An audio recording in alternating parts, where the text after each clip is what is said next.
आपको एक ऐसे युवा दंपति से आपकी मुलाकात करवा रहे हैं जिन्होंने रिवर स्प्लाइन कर पहाड़ में बहुत ही शानदार काम कर रहे हैं। ये बहुत ही दूरस्थ नीति घाटी के मूल निवासी हैं, लेकिन इन्होंने अपना कारोबार, जैसे हज़ारों बच्चे मैदान में चले आते हैं, ये भी देहरादून में आए, यहाँ रिलायंस कंपनी में काम कर रहे थे, वहाँ असिस्टेंट मैनेजर थे। और शैलेंद्र रावत इनका नाम है और उनकी धर्मपत्नी है पूजा जी। और पूजा जी भी यहाँ एक डिग्री कॉलेज में काम करती थी, लेकिन जब उनके दिमाग में आया कि अपनी ज़मीन, अपना गांव जो शानदार है, जहाँ लोग बाहर से आके काम कर रहे हैं, जिन्होंने निर्णय लिया कि हम वापस जाएंगे अपने गांव में, अपने खेतों को, अपने घर को आबाद करेंगे। और बहुत ही शानदार इन्होंने एक ही साल में वो करामात की है, जो वहाँ के हर युवा के लिए जो 10, 20, 50 हज़ार की नौकरी के लिए शहरों के धक्के खाते हैं, उनके लिए प्रेरणा है। और किस तरह इन्होंने अपने घर को संवारा, कैसा क्या बिजनेस कर रहे हैं, इनकी भविष्य में प्लानिंग क्या है, उस पर आपकी मुलाकात करवाते हैं। शैलेंद्र जी नमस्कार। क्या शुभ नाम है शैलेंद्र जी? शैलेंद्र रावत है। गुड। क्या करते थे आप? मैं रिलायंस में मैनेजर था। ओके। देहरादून में? हाँ जी। ये देहरादून का पहला मॉल था बड़ा, तो वहाँ पे मुझे मैनेजर की नौकरी मिली। तो हम लोग 2 साल यहाँ पे जॉब करी और 2020 में हम लोग यहाँ से वापस घर को चले गए थे। अच्छा। और पूजा जी आपकी धर्मपत्नी है? पूजा जी नमस्ते सर। आप क्या करती थी यहाँ देहरादून में? मैं डीडी कॉलेज में थी, ऑफिस वर्क में थी। ऑफिस वर्क में। तो ये कैसे, इनकी नौकरी भी ठीक ठाक ही थी? जी सर। हैं? मैनेजर है रिलायंस में, आप भी ठीक ही थे, कोई दिक्कत नहीं थी। लेकिन कैसे आप इस निर्णय पहुँचे कि आप उस गांव में जाएंगे वापस, जहाँ कोई रोजगार का कोई संभावना नहीं है, वहाँ से लोग भागते हैं, कैसे आपके दिमाग में आया? एक तरफ से कह सकते हैं लगाव अपने पहाड़ों से। मतलब यहाँ की लाइफ है, हर चीज़ तो पॉल्यूशन से है यहाँ पे। तो अपने पहाड़ में हर चीज़ क्या है, हमारी प्योर है। पानी से लेके, हवा से लेके, सब्जियाँ की बात करें, हर चीज़ प्योर मिल रही है हमें और फ्री में मिल रही है। अच्छा शैलेंद्र जी, ये बताओ, वो तो हवा पानी तो ठीक है, लेकिन जब तक पैसा ना हो उसी के चक्कर में लोग भाग रहे हैं। तो आपने ऐसा क्या किया, क्या निर्णय किया आपने कि वापस जाना, और क्या आपके दिमाग में था? एक्चुअल हम लोग डिसीज़न तो ले चुके थे कि जाना है करके हमको। और पहले तो हमारे दिमाग में यही था कि हम लोग अब एक बागवानी कर लेंगे वहाँ पे। मतलब हमारे पे नेपाली होते हैं बहुत सारे, तो वो लोग आके हमारे जो बंजर खेत हैं उनमें हरी सब्जियाँ वगैरह काफ़ी उगाते हैं। तो हम लोग जब घर से देहरादून की तरफ आते थे तो हम हमेशा देखते यार नीचे क्या कि आदबद्री में पूरा भरा रहता था, नेपाली वहाँ पे रहते थे कि यार ये लोग बाहर से आ रहे हैं और कमा रहे हैं और हम इनकी सब्जियाँ खा रहे हैं, तो क्यों ना हम खाएं, खुद की खाएं, औरों को भी बेचें।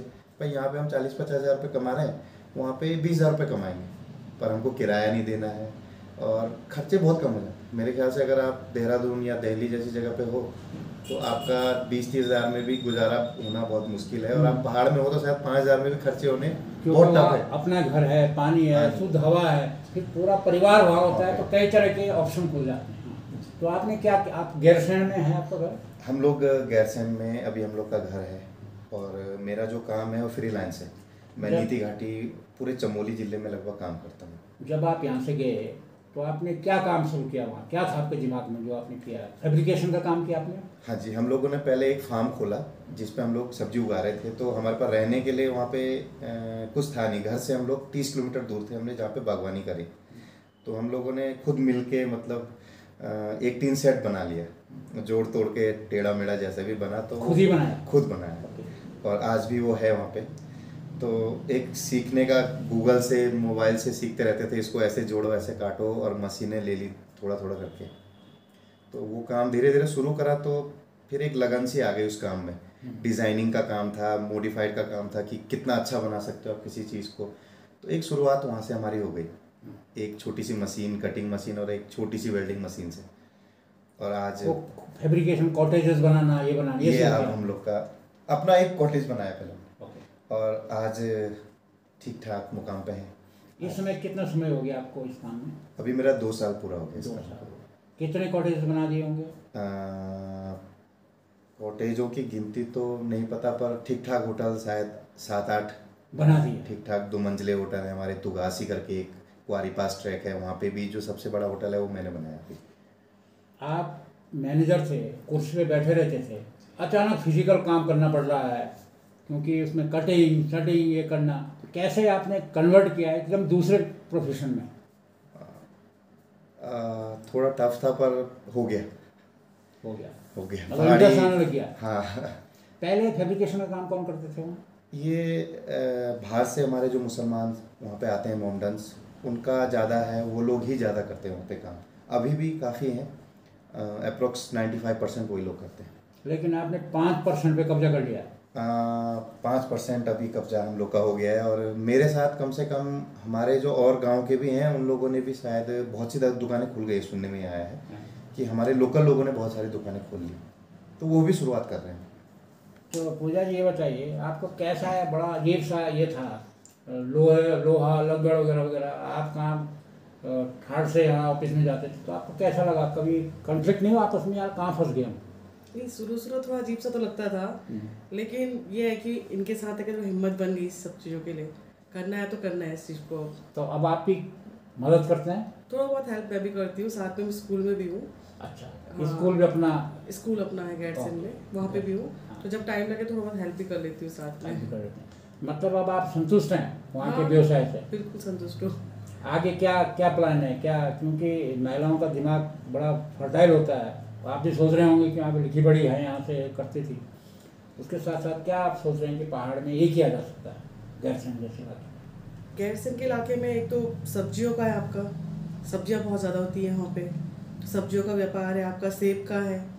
गैरसन थोड़ा आगे जगह है एक मालसी, तो वहाँ पे भी लोगों के बाग हैं सेब के। थोड़ा उन लोगों को मतलब उसकी ढंग से नॉलेज मिल जाए कि कैसे तुमको उसको मॉडिफाई करना है, टेक्नोलॉजी कैसे यूज़ करनी है तुमको, तो बहुत कुछ कर सकते हैं लोग वहाँ पे। पॉली हाउसेज में आप ऑब्जर्वेशन पैदा कर सकते हैं। जी वही।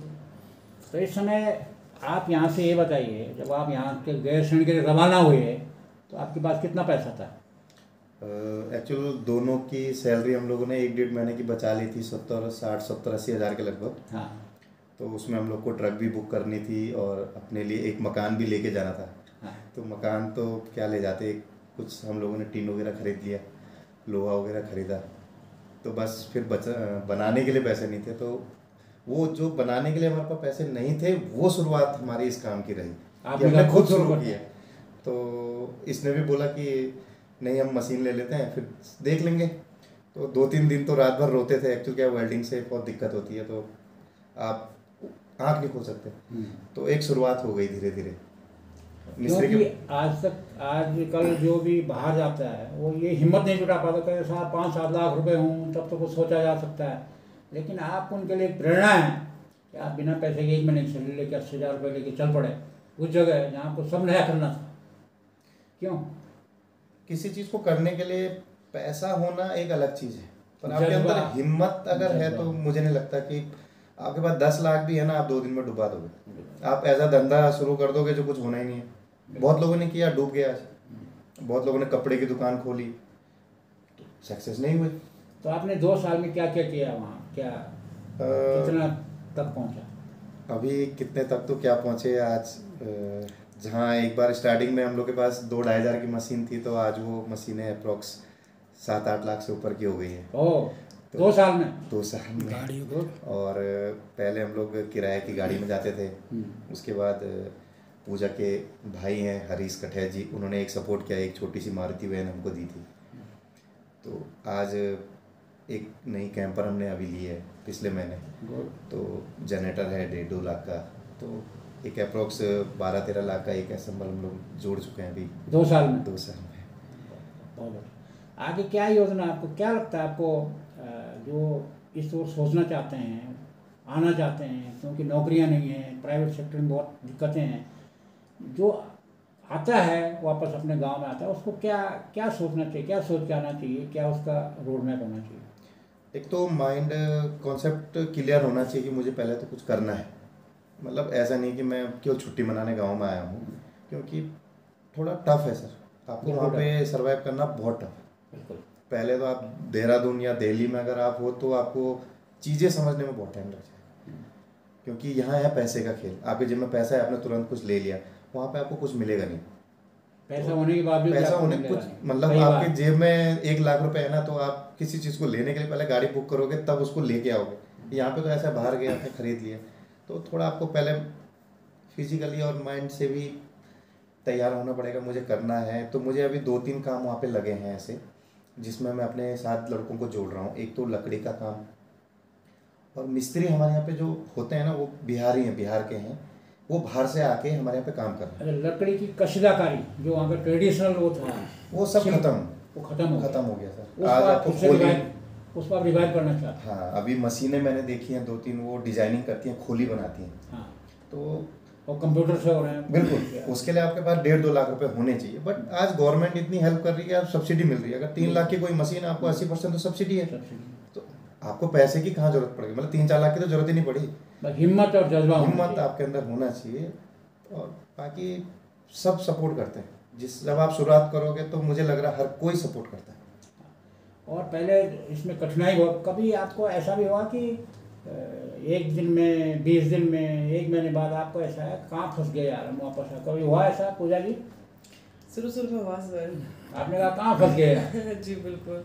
लेकिन फिर वहाँ पे ये था कि मैं बच्चों को ट्यूशन पढ़ाती थी, उससे मंथली हमें 5,000 रुपये मिलते थे। उसमें अपना जो मंथली राशन पानी है जो भी है सब हम लोग मैनेज करते थे वहाँ पे। तो उस टाइम पे लगता था कि कहाँ दूर में जॉब कर रहे थे इतनी अच्छी खासी, और कहाँ यहाँ के फंस गए हम लोग। पर धीरे धीरे सब कुछ मैनेज हो गया था। अब ठीक लग रहा है? हाँ बिल्कुल, अब तो सही है सब। क्योंकि इतनी स्पीडली आप ग्रो कर रहे हैं, तो बहुत बहुत बधाई आपको। तो ये थे ये युवा जिन्होंने देहरादून से शानदार नौकरी छोड़ी, उनकी पत्नी पूजा जी, और उम्मीद करते हैं कि एक मॉडल बनेंगे पहाड़ के लिए। और पहाड़ में मुझे लगता है कि किसी चीज़ की कमी नहीं है, गवर्नमेंट भी सपोर्ट कर रही है, लेकिन उसमें जज्बा होना चाहिए। और बीच बीच में कई उतार चढ़ाव आते हैं, जब आदमी को लगता है यार कहाँ फंस गए, बस यही होता है। इससे अगर आपने पार पा लिया तो आपके लिए उत्तराखंड बहुत ही शानदार जगह है। और फिर आप इको टूरिज़्म में जा सकते हैं, आप हॉर्टी टूरिज़्म में जा सकते हैं। आप अब तो ऑर्गेनिक प्रोडक्ट का ज़माना है, उसकी कई गुना कीमत होती है, और आप उसको पैदा कर सकते हैं। तो आपके सामने आज से एक युवा दंपति जिन्होंने, और ये आपके लिए एक रोल मॉडल हो सकते हैं। लेकिन ध्यान इस बात का होना चाहिए, आपका जज्बा होना चाहिए, हिम्मत होनी चाहिए, और हिमालय जैसा दृढ़ निश्चय होना चाहिए। बहुत बहुत धन्यवाद। अगली बार आप किसी और शख्स से मुलाकात करवाएंगे। धन्यवाद।